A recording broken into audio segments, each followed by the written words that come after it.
Hey guys, welcome to Sri's kitchen. இப்போ தான் நம்ம வீடியோஸ் எல்லாமே நீங்கள் ஃபஸ்ட் டைம் பார்க்குறீங்க அப்படின்னா பிடிச்சிருந்தா கண்டிப்பாக லைக் பண்ணிக்கோங்க. அப்புறம் நம்ம சேனல் பிடிச்சிருந்தா கண்டிப்பாக சப்ஸ்கிரைப் பண்ணிவிட்டு பக்கத்துலேயே இருக்கிற பெல் ஐக்கானே ப்ரெஸ் பண்ணிட்டீங்க அப்படின்னா உங்களுக்கு எப்போ நம்ம வீடியோஸ் போஸ்ட் பண்ணாலும் நோட்டிஃபை பண்ணோம். இப்போ வாங்க வீடியோக்குள்ளே போகலாம். Hi friends, welcome back to Sri's kitchen. இந்த வீடியோவில் நீங்கள் பார்க்க போகிற ரெசிபி ரொம்ப சிம்பிள் அண்ட் டேஸ்டியான ஒரு ஈவினிங் ஸ்நாக் தான். இந்த ரெசிபிக்கு ஒரு கப் அளவுக்கு தோசை இல்லைனா இட்லி மாவு இருந்தாலே போதும், சூப்பராக செஞ்சிடலாம்.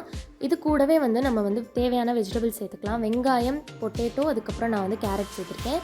இது கூட காரத்துக்கு 2 பச்சை மிளகாவும் 1/2 டீஸ்பூன் அளவுக்கு ரெட் சில்லி பொடியும் சேர்த்துக்கலாம். தேவையான அளவு உப்பு கொஞ்சமாகவே சேர்த்துக்கோங்க. கூடவே அரிசி மாவு 3 டீஸ்பூனும் மைதா மாவு 3 டீஸ்பூனும் சேர்த்துக்கோங்க. உங்களுக்கு கார்ன்ஃப்ளோர் இருந்தாலும் கார்ன்ஃப்ளோரும் சேர்த்துக்கலாம். இது கூடவே கருவேப்பிலை சேர்த்துட்டு நல்லா அதை கலந்து விட்டுக்கோங்க. ஆல்ரெடி நம்ம தோசை மாவு அரைக்கிறப்பவே நல்லா உப்பு சேர்த்துப்போம். ஸோ கண்டிப்பாக இந்த ரெசிபிக்கு கொஞ்சமாக தான் உப்பு சேர்த்துக்கணும். இது கூடவே ஆப்ஷனலாக நீங்கள் சின்ன சின்னதாக கட் பண்ணி வச்சுருக்கிற தேங்காய் கூட சேர்த்துக்கலாம். இது கம்ப்ளீட்லி ஆப்ஷனல் தான், எல்லாமே உங்களோட கஸ்டமைசேஷன் தான். இந்த மாவு கொஞ்சம் லிக்விட் கன்சிஸ்டன்சியில் இருக்கிறனால கொஞ்சம் அதிகமாக தான் எண்ணெய் குடிக்கும். அப்படி உங்களுக்கு எண்ணெய் ரொம்ப குடிக்கக்கூடாதுன்னு நினச்சிங்கன்னா அரிசி மாவு இன்னும் கொஞ்சம் அதிகமாக சேர்த்து கெட்டியாக மாவு வச்சுக்கோங்க. இப்போ இதை நல்லா சூடான எண்ணெயில் பொரிச்சு எடுத்துக்கலாம்.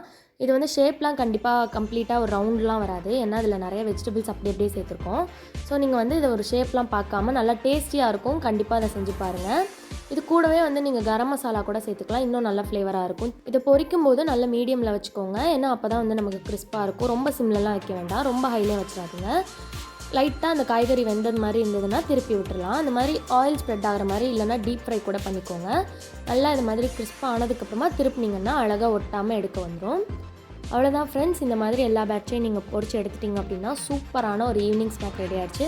கண்டிப்பாக ரொம்ப பசியாக இருக்கிறப்போ என்ன ட்ரை பண்ணுறதுனே தெரில அப்படின்னா ஹெல்த்தியாக இந்த ஒரு ரெசிபியை நீங்கள் ட்ரை பண்ணலாம்.